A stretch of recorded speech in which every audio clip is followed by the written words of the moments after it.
Meus irmãos, eu comecei há algum tempo, juntamente com a primeira carta aos Coríntios, pregar nesta epístola ou carta de Judas. Tenho muitas vezes intercalado estes sermões e hoje achei por bem irmos a esse texto. Na verdade, nós iremos do verso 8 ao de número 13 expor o texto, porém, eu quero começar do verso 5 para nos situarmos diante do que iremos falar nesta noite. Judas, verso 5 ao de número 13. O texto nos diz o seguinte: quero, pois, lembrar-vos, embora já estejais cientes de tudo, uma vez por todas, que o Senhor, tendo libertado um povo, tirando-o da terra do Egito, destruiu depois os que não creram. E a anjos, os que não guardaram o seu estado original, mas abandonaram seu próprio domicílio, ele tem guardado sob trevas, em algemas eternas para o juízo do grande dia. Como Sodoma e Gomorra, e as cidades circunvizinhas que, havendo-se entregado à prostituição como aqueles, seguindo após outra carne, são postas para exemplo do fogo eterno, sofrendo punição. Ora, estes, da mesma sorte, quais sonhadores alucinados, não só contaminam a carne, como também rejeitam o governo e difamam autoridades superiores. Contudo, o arcanjo Miguel, quando contendia com o diabo e disputava a respeito do corpo de Moisés, não se atreveu a proferir juízo infamatório contra ele. Pelo contrário, disse: o Senhor te repreenda. Estes, porém, quanto a tudo o que não entendem, difamam, e quanto a tudo o que compreendem por instinto natural, como brutos sem razão, até nessas coisas se corrompem. Ai deles, porque prosseguiram pelo caminho de Caim, e movidos de ganância se precipitaram no erro de Balaão, e pereceram na revolta de Corá. Estes homens são como rochas submersas em vossas festas de fraternidade, banqueteando-se juntos sem qualquer recato, pastores que a si mesmos se apacentam, nuvens sem água, impelidas pelos ventos, árvores em plena estação dos frutos, destes desprovidas, duplamente mortas e desarraigadas, ondas bravias do mar que espumam as suas próprias sujidades, estrelas errantes, para as quais tem sido guardada a negridão das trevas para sempre. Amém. Senhor Santo Deus bendito, nós te louvamos por tudo que temos realizado, pela tua bondade sobre nós. Agora desejamos ouvir a tua voz. Eu não seja, Senhor, alguém que atrapalhe o Senhor falar ao teu povo. Que o Senhor olhe para mim com misericórdia e para a tua igreja também. Fala conosco, corrige nossa vida, repreende, exorta, consola, traz calmaria para todos nós, fortalecimento na tua palavra. É assim que oramos, em nome do Senhor Jesus. Amém. Podem sentar, meus irmãos. Aqui está a descrição dos apóstatas. A última pregação que foi realizada por mim nesse texto foi exatamente do verso 5 ao de número 7. Por esta razão, nós iremos a partir do verso 8, mas eu quero mostrar a vocês que aqui é uma guerra, uma batalha pela verdade, e Judas está exatamente preocupado com tudo isso. O que nós temos realmente é uma espada, a espada que é a palavra do Senhor e o Espírito Santo para nos ajudar a combatermos pela mentira ou mentiras que muitas vezes elas entram na igreja. E Judas, ele vai pegar como exemplo Israel e mostrar como os apóstatas ficaram no meio do caminho. É necessário dizer a vocês que apóstatas não são salvos. Há uma distinção entre o apóstata e aquele que muitas vezes se desvia. Há muitos irmãos na igreja que desviam-se no meio do caminho, mas retornam ao caminho do Senhor. O apóstata, ele não retorna, ele é deliberadamente ímpio e passa um tempo na igreja, canta, ora, louva a Deus, ouve a palavra, porém o seu coração ainda está endurecido. E exatamente neste ponto que Judas vai falar sobre a história de Israel. E como eu disse a vocês, a última mensagem nesta carta, nós constatamos uma cena que foi mostrada, pintada por Judas, do verso 5 ao 7, um campo de batalha, um combate, realmente. Não é um cenário bonito, quando os apóstatas entram, quando heresias entram dentro da igreja, quando pessoas que estão difamando o Senhor Jesus entram na igreja, mesmo falando sobre ele.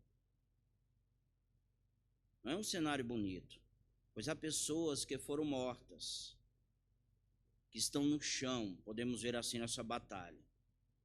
E você já percebeu isso. Os hebreus foram destruídos no deserto por causa do que está no verso 5, incredulidade.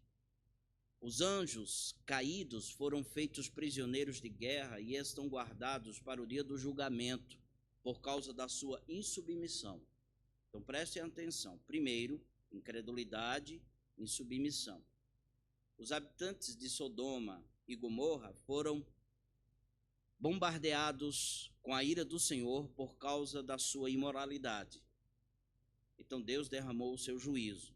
Enfim, todos eles foram alvos do juízo de Deus. É um cenário de guerra. Foram aprisionados e foram destruídos em combate. Por que Judas traz esses exemplos? E esses exemplos, eles são impressionantes.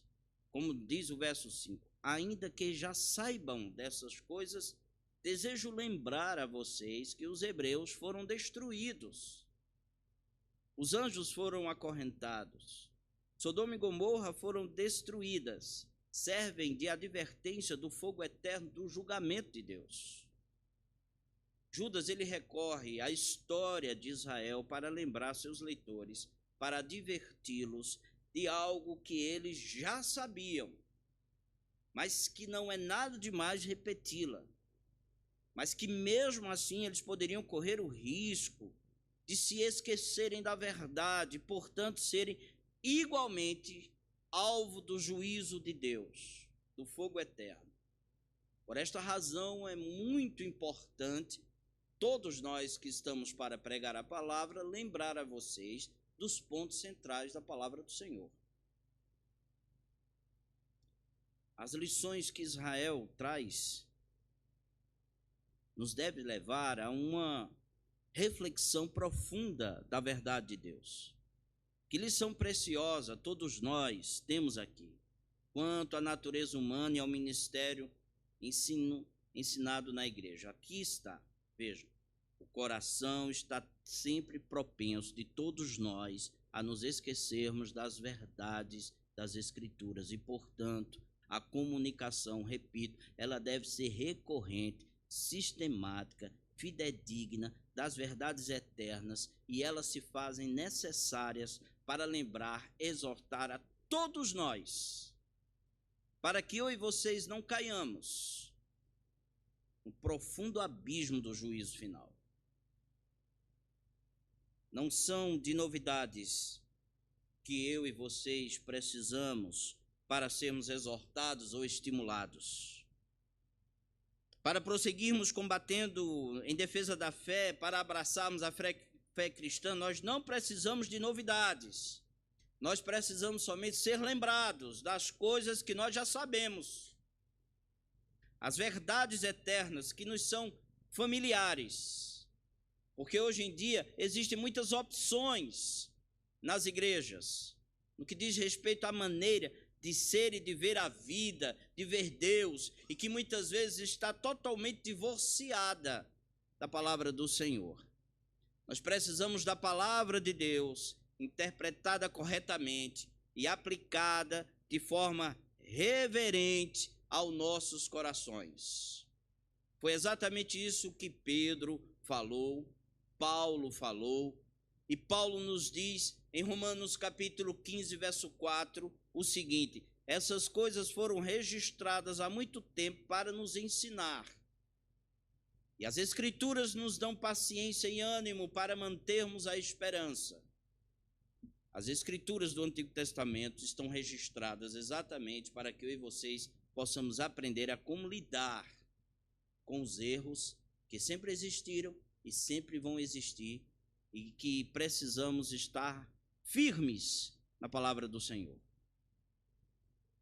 Paulo também disse, na primeira carta aos Coríntios, capítulo 10, do verso 1 ao verso 11, eu não vou ler todos esses versos, vou ler algumas frases que ele diz que as coisas que foram escritas foram registradas exatamente para que eu e vocês nunca nos esqueçamos das verdades.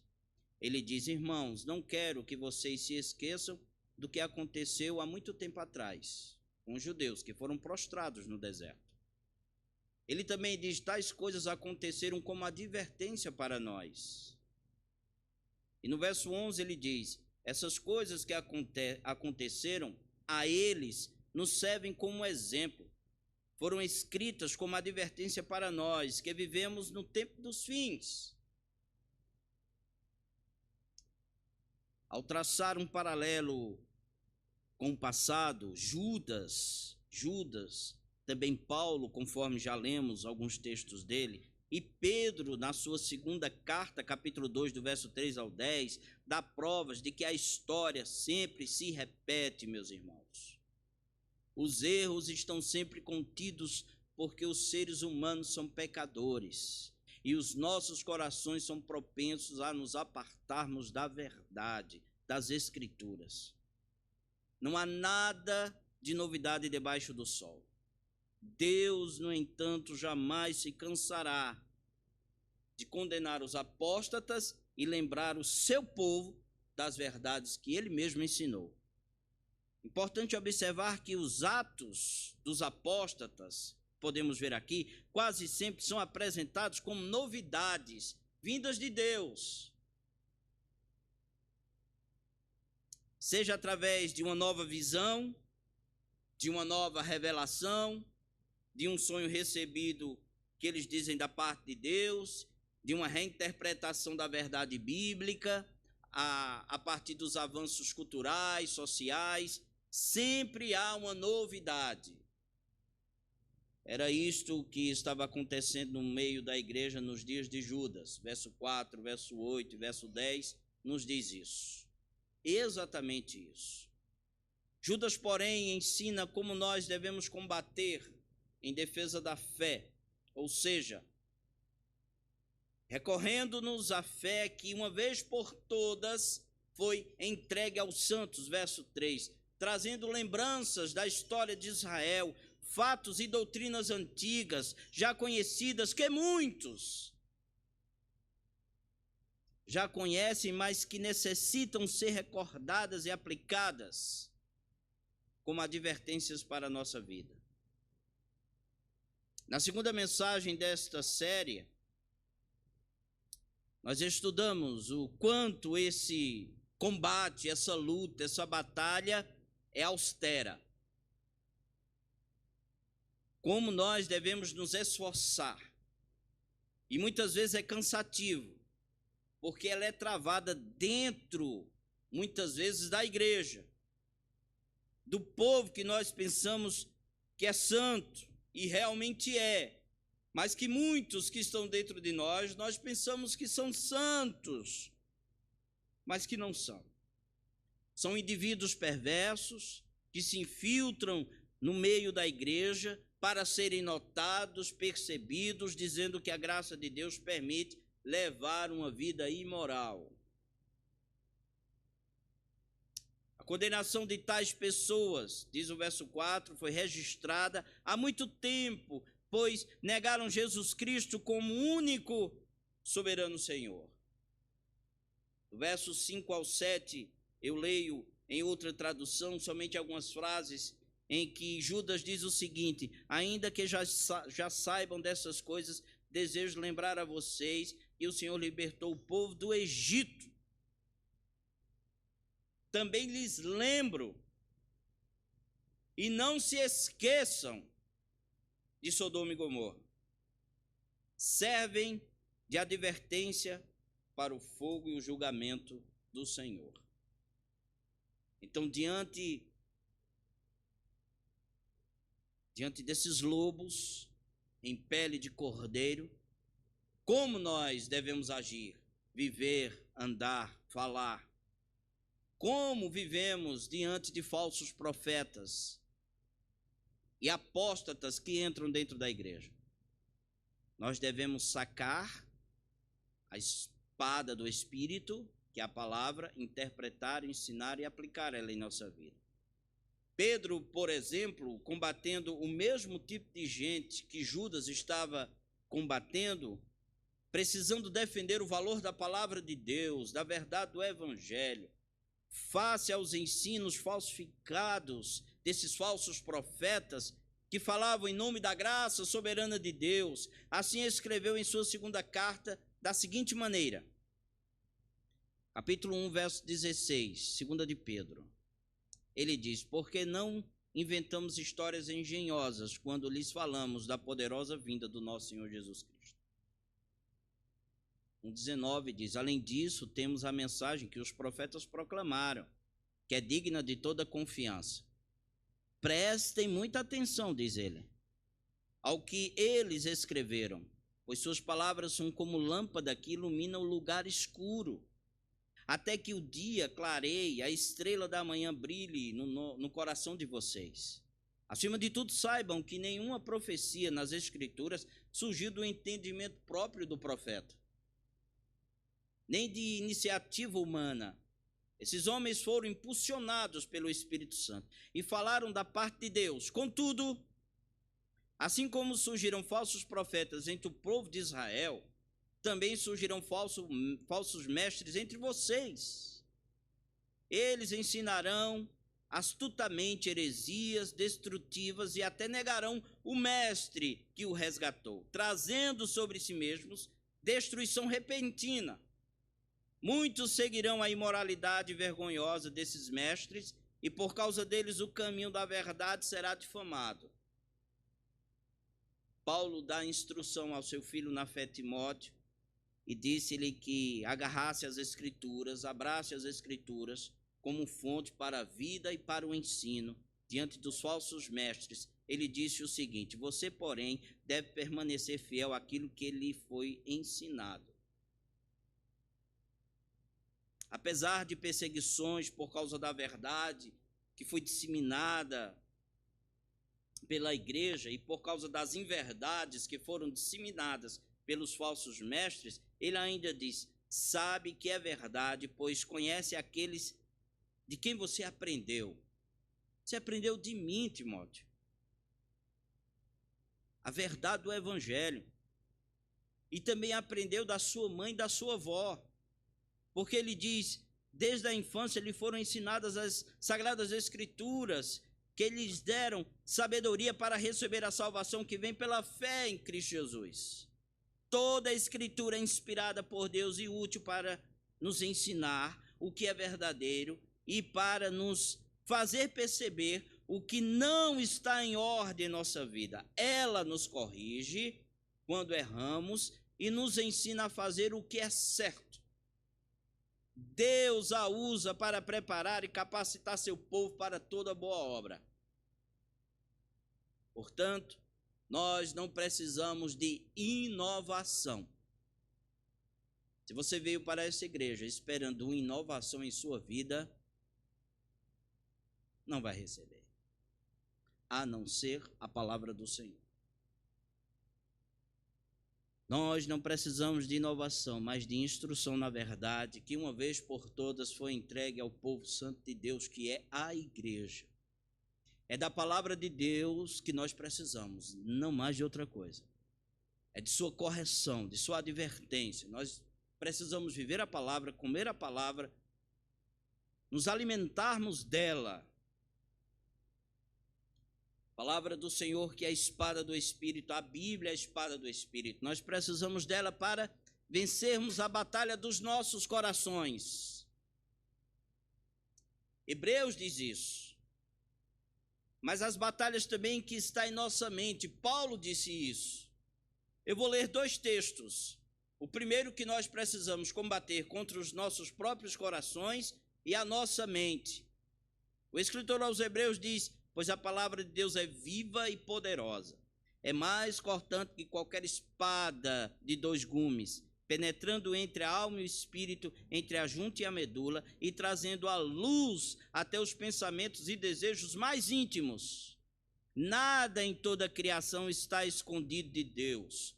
Tudo está descoberto e exposto diante dos seus olhos.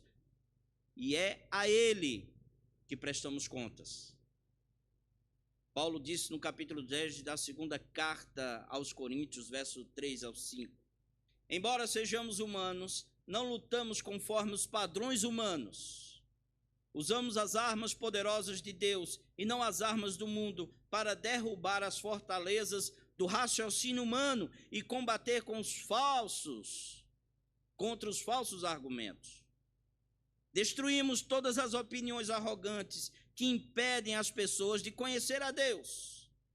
Levamos cativo todo pensamento rebelde e o ensinamos a obedecer Cristo Jesus. Precisamos da palavra de Deus para andar no Espírito. Você quer andar no Espírito? Precisamos da palavra de Deus. Mais uma vez devo citar Paulo. Ó Gálatas insensatos, quem os enfeitiçou?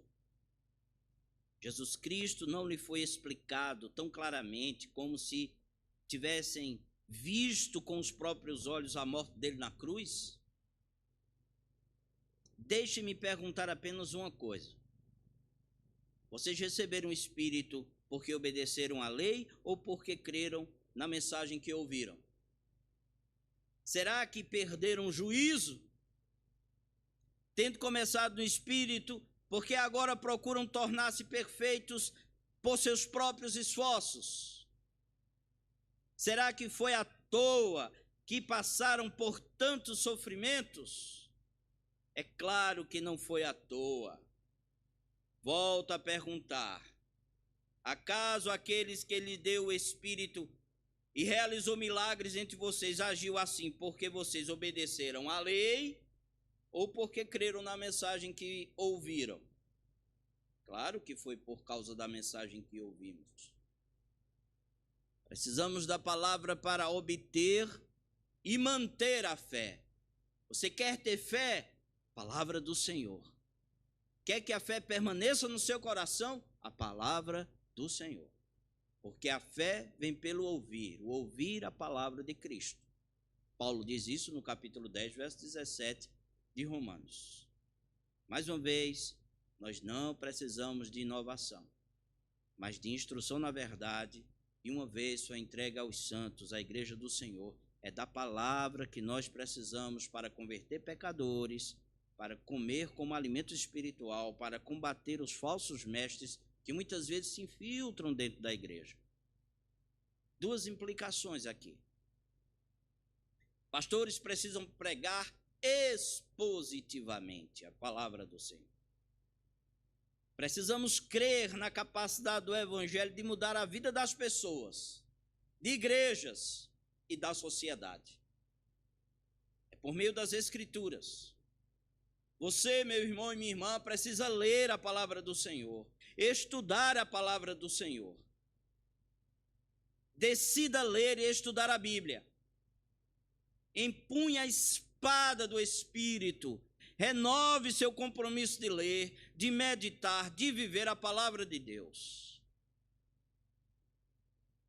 Aqui estão os terroristas, os apóstatas, Com isso em mente, o texto que nós temos hoje, ela continua a descrever a verdadeira face dos apóstatas. Eles eram tão perversos, como diz o verso 4, tão espiritualmente perigosos, como diz o verso 12, que Judas chega a usar uma linguagem declaradamente condenatória para descrevê-los. Lembre-se, meus irmãos, que o chamado que Judas faz aos santos de Deus não é para combater ou destruir pessoas, assim como eles fazem, mas para combater e destruir falsas doutrinas. Nossa luta, afinal, não é contra a carne e sangue, disse Paulo, mas contra os governantes e autoridades do mundo invisível, contra grandes poderes do mundo, das trevas, os demônios. É importante que se deixe muito claro que, conquanto abominamos esses homens apóstatas com várias inverdades que eles colocam na igreja, nós precisamos ter o cuidado para preservar a verdade dentro da igreja, mas com muito amor, para não entrarmos no caminho deles, de impiedade. Sejamos, pois, firmes com a verdade, mas cheios da graça de nosso Senhor Jesus Cristo, inclusive contra os apóstatas. Não devemos, portanto, desviar o nosso amor e ter o coração cheio de ódio contra eles. Mas devemos mostrar a verdade, porque vocês devem lembrar-se de Judas, que não é esse que escreveu, mas o traidor. E vocês lembram-se de como Jesus tratou este Judas, o traidor. Lavou seus pés, cuidou dele, mas ele foi um apóstolo. Deus sempre mostrou a ele a verdade. Então devemos, sim, disciplinar os apóstatas, os perversos, que não se arrependem, mas sempre com graça em nosso coração, com a verdade, visando a restauração dos pecadores. Feitas essas considerações, eu quero entrar no texto para ver alguns pontos com vocês. Primeiro, eu quero ver, juntamente com vocês, a natureza do caráter desses apóstolos, a natureza deles. Está no verso 8. Eu quero ver também a ignorância do conhecimento que eles têm, no verso 9 ao verso 10. A variedade do seu comportamento também. E os efeitos da conduta que eles têm. Primeiro, a natureza do caráter desses apóstatas. Está aí no verso 8.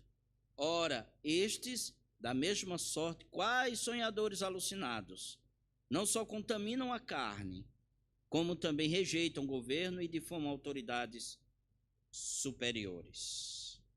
Já vimos 3 exemplos do julgamento de Deus no versos 5 ao 7.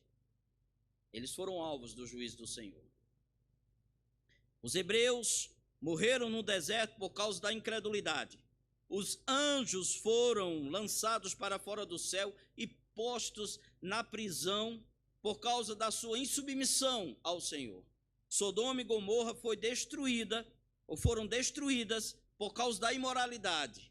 Agora, na seção desse texto, do verso 8 até o verso 13, Judas continua destacando os falsos mestres, os apóstatas, que estão seguindo o mesmo caminho de Sodoma e Gomorra, dos anjos que caíram e daqueles que ficaram prostrados no deserto. Veja que no verso 8 ele começa dizendo, ora, estes da mesma sorte. Da mesma sorte. Outra tradução vai dizer o seguinte, da mesma forma que os hebreus caíram, vocês tenham cuidado também.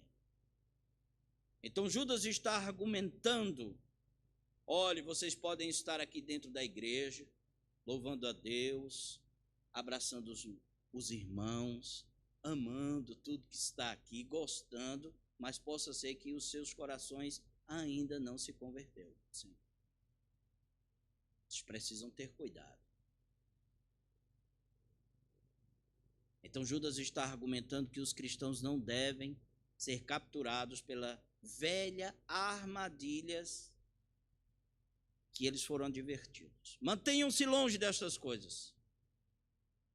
Quando vocês se depararem com falsos ensinamentos e impiedade ou perversão, identifique-a, afaste-se de todos eles, não siga o caminho deles.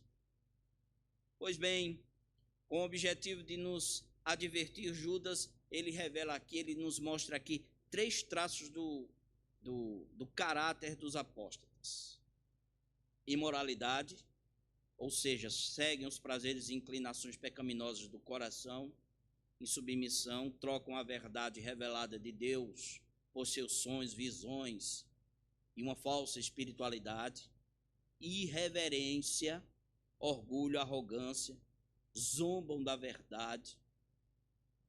Pedro nos ensina isso no capítulo 2 da sua segunda carta, verso 10 a 11, onde ele diz: ele é particularmente severo com aqueles que seguem desejos e instintos distorcidos e desprezam a autoridade. Tais indivíduos são orgulhosos e arrogantes e atrevem-se até a zombar dos seres sobrenaturais.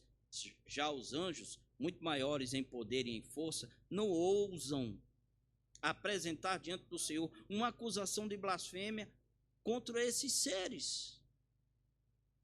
Pedro e também Judas está dizendo que os apóstatas rejeitam de maneira imprudente qualquer pensamento de que as forças demoníacas têm poder ou que seus pecados voluntários podem torná-los vulneráveis aos ataques demoníacos desses seres das trevas. Não brinquem com o demônio. Hajam reverentemente. Por outro lado, nem os bons anjos, assim como deve ser com os seres humanos sábios, tratam esses poderes demoníacos de forma tão leviana e irreverente. Então Judas quer identificar os traços do caráter desses apóstatas: imoralidade, submissão, irreverência, e nós devemos fugir de seus ensinos baseados em sonhos, visões. Isso não nos traz doutrina, porque a doutrina já está aqui, a palavra do Senhor. Segunda coisa, a ignorância do seu conhecimento, está no verso 9 a 10. Contudo, o arcanjo Miguel, quando contendia com o diabo e disputava a respeito do corpo de Moisés, não se atreveu a proferir juízo infamatório contra ele. Pelo contrário, disse: o Senhor te repreenda. Estes, porém, quanto a tudo o que não entendem, difamam, e quanto a tudo que compreendem por instinto natural, como brutos sem razão, até nestas coisas se corrompem. Tendo mostrado, meus irmãos, a natureza do caráter dos apóstatas, Judas agora mira na ignorância desses falsos mestres. Eles vêm até nós, dizendo, ou pelo menos sugerindo, que eles são muito sábios espiritualmente, que eles sabem de tudo.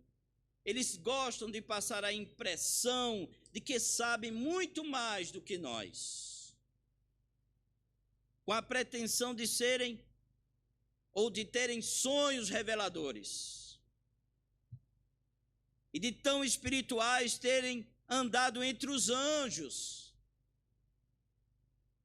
Certamente que esse orgulho e essa arrogância espiritual dos falsos mestres intimidava a maioria dos cristãos na época de Judas, e pode impressionar muitos hoje também.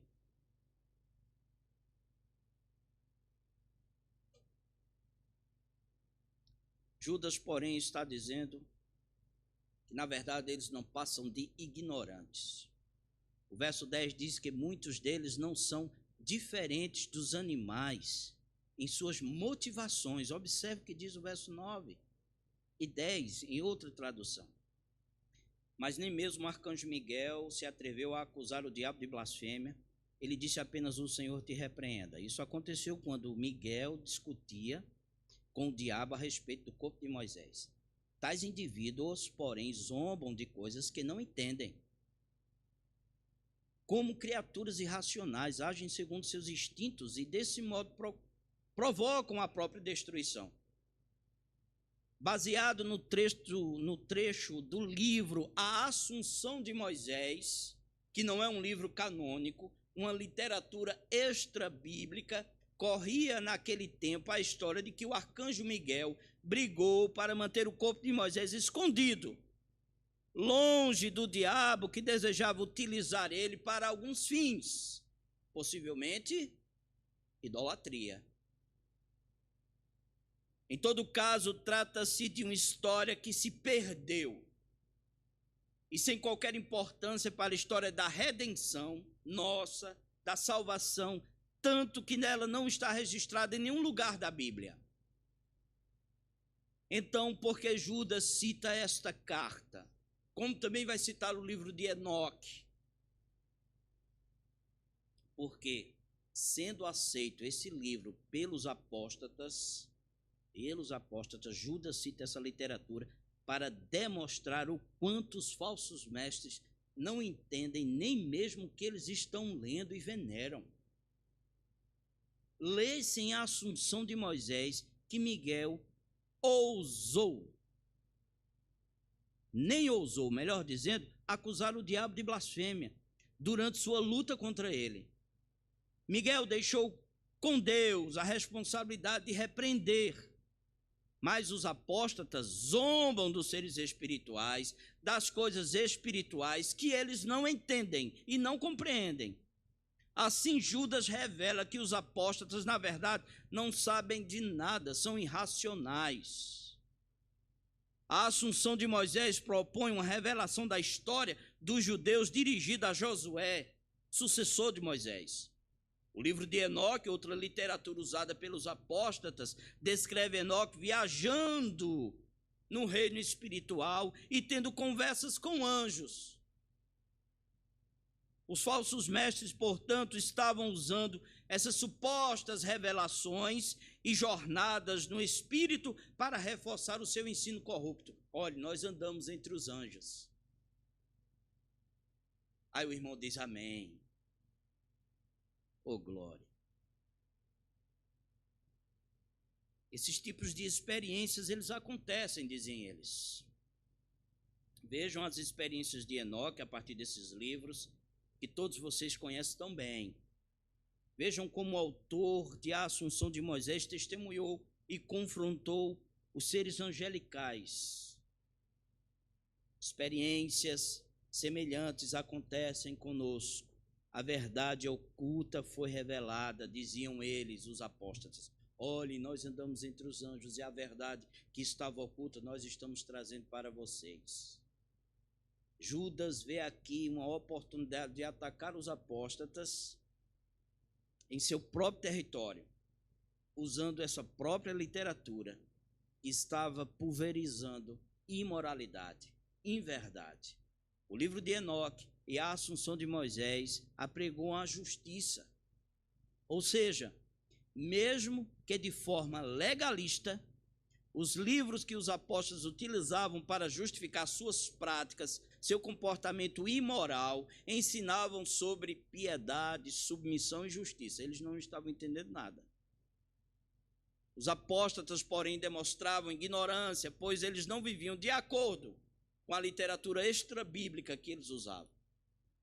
Terceiro, a variedade do comportamento deles. Está aí no verso 11. Ai deles, porque prosseguiam pelo caminho de Caim e, movidos de ganância, se precipitaram no erro de Balaão e pereceram na revolta de Corá. Veja que Judas agora dá um passo além da denúncia que ele já estava dando, revelando a variedade do comportamento dos apóstatas. Veja que lição ele nos dá. Ele fala sobre os passos de Caim. A história de Caim está no capítulo 4 de Gênesis, do verso 1 ao verso 15. Mas Caim não tinha fé, porque o escritor aos Hebreus, capítulo 11, verso 4, nos diz isso. E também Caim não tinha amor, porque João diz isso em sua primeira carta, capítulo 3, do verso 11 ao verso 12. Ele matou seu irmão Abel. Se colocarmos essas coisas juntas, falta fé e falta amor, o que é que nós temos? O incrédulo. Então, o que Judas está dizendo é o seguinte: olhe, toda pessoa que está dentro da igreja e não tem fé e amor, não é crente. É exatamente o que Judas está dizendo. A fé e o amor são os grandes sinais de uma vida espiritual. Paulo nos diz que o que realmente importa sobre uma pessoa é a fé que ela deve expressar através do amor. Gálatas 5, verso 6. Caim, portanto, não era um homem convertido, por assim dizer. Caim serve como uma imagem de crente, entre aspas, não convertido. Do falso profeta que age sem fé e sem amor. Mas ele usa outro exemplo para mostrar o comportamento deles, o engano de Balaão. Então nós aqui chegamos a um segundo tipo de falso profeta ou apóstata. Balaão, que está descrito em Números, capítulo 22 e capítulo 24, como também o capítulo 31. Ele é um homem bastante diferente de Caim, Balaão. Ninguém lendo a história de Balaão, apenas por fora, poderia acusá-lo de uma pessoa que não era espiritual, se nós olharmos para ele. Porque tratava-se de um homem com um tipo de poder espiritual, capaz de profetizar o futuro, capaz de abençoar e curar. O problema é que, motivado pelo amor ao dinheiro, ele mostrou a Balaque como deve fazer para o povo de Deus tropeçar. Ele os instigou a comer alimento oferecido a ídolos e a praticar imoralidade sexual. Apocalipse, capítulo 2, verso 14, diz isso. O engano de Balaão, motivado pela ganância, levou ele e tantos outros em Israel a perecerem de tal forma que foram destruídos pelo juízo do Senhor. Mas ele toma como exemplo também a rebelião de Corá. Está descrita em Números 16. Nós lemos que a história de Corá, ou Coré, como algumas traduções trazem, era primo de Moisés, ele. Era levita e descendente de Coate, dos coatitas. Portanto, ele era incumbido de nobres tarefas dentro do tabernáculo. O problema começou quando ele não foi escolhido para ser sacerdote. Ele ficou irado. Ele junta Datã, Abirão e outros 250 líderes em Israel, todos membros importantes da comunidade, e instiga uma rebelião contra Moisés. Sobre o manto da luta pela igualdade, preste atenção, igualdade de todos entre o povo de Deus, Corá se opôs à liderança de Moisés e de Arão. No fundo, porém, Corá não buscava servir. O que ele buscava é ser servido. Isso não deve acontecer no meio do povo de Deus. Eu e vocês não estamos aqui para buscarmos ser servidos, mas para servir uns aos outros. Quais, portanto, são algumas das formas como os apóstolos se comportaram? Eles se comportaram como Caim, professava fé, mas não praticava o amor, como Balaão, tinha carisma, mas não tinha caráter, tinha poder, mas não tinha piedade, assim como Corá, discursam como quem serve, mas na verdade querem ser servidos. Os efeitos da conduta deste povo está descrito, para terminarmos, no verso 12 e 13. Quando diz: estes homens são como rochas submersas em vossas festas de fraternidade, banqueteando-se juntos sem qualquer recato. Pastores que a si mesmos se apacentam, nuvens sem água, impelidas pelos ventos, árvores em plena estação dos frutos, destes desprovidas, duplamente mortas, desarraigadas, ondas bravias do mar, que espumam as suas próprias sujidades, estrela errantes, para as quais tem sido guardada a negridão das trevas para sempre. Agora, por fim, nós podemos ver o resultado, os efeitos da conduta destes homens. Então, Judas usa aqui uma série de ilustrações condenáveis para chocar a nossa imaginação. Ele quer nos colocar em alerta vermelho diante dos falsos profetas. Veja que ele chama eles de rochas submersas. São ameaças ocultas que está no meio de nós. Exatamente isso. Pastores egoístas, falsos, piedosos, que só pensam em si mesmos. São nuvens vazias, arautos da mentira e de falsas esperanças. Árvores mortas, são hipócritas, sem utilidade, sem vida. Ondas bravias deixam lixo, lama, morte por onde passam. Estrelas errantes encantam os nossos olhos, mas somem.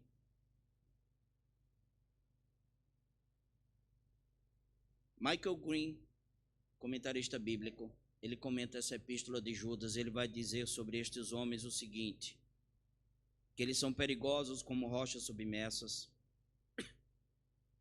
egoístas como pastores perversos, inúteis como nuvens sem chuva, mortos como árvores estéreis, sujos como o mar que espumeja e com condenação mais certa do que os anjos caídos. Portanto, a conduta desses falsos mestres dos apóstatas produz estrago, destruição, desolação, anemia espiritual, frustração, decepção, imundície. É exatamente isso. Judas quer nos tornar vigilantes, sóbrios. Agarrem-se na pessoa bendita de nosso Senhor Jesus Cristo. Há um contraste aqui com os falsos mestres, os apóstatas com a pessoa bendita de Jesus. Jesus é o caminho, a verdade e a vida. Isto é o Senhor.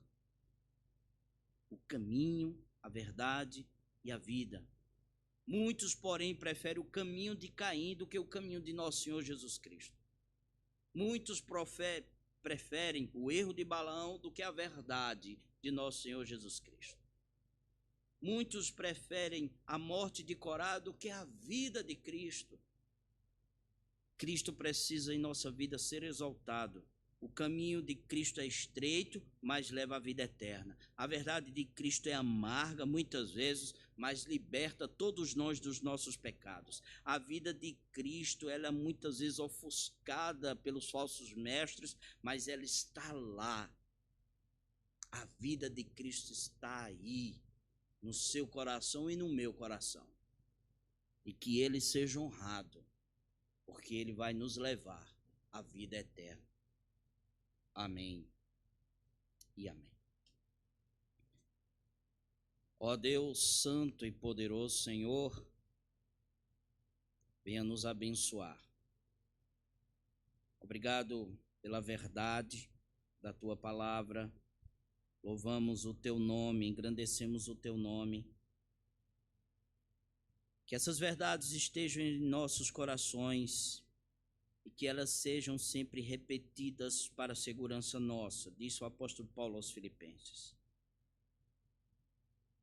Ele disse que não se cansa de repetir as mesmas coisas porque é segurança para nós. Que as verdades da tua palavra estejam sempre diante dos nossos olhos. Venha aprofundar a nossa vida nas Escrituras. Firmar os nossos passos no Evangelho do Senhor Jesus. Nos ensina, Senhor, a glorificar o teu nome. Abençoa a tua igreja, perdoa o teu povo.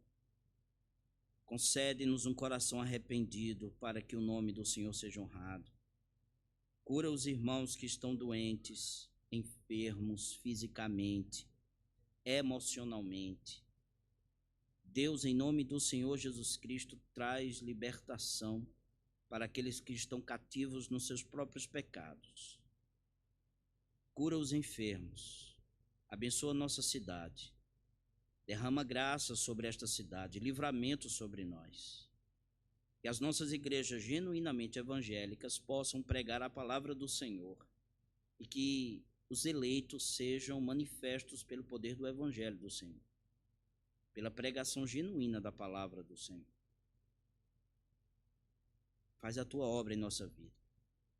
Vai nos hospitais de nossa cidade, aqueles que estão nos corredores esperando, Senhor Deus, serem atendidos, estão com dores.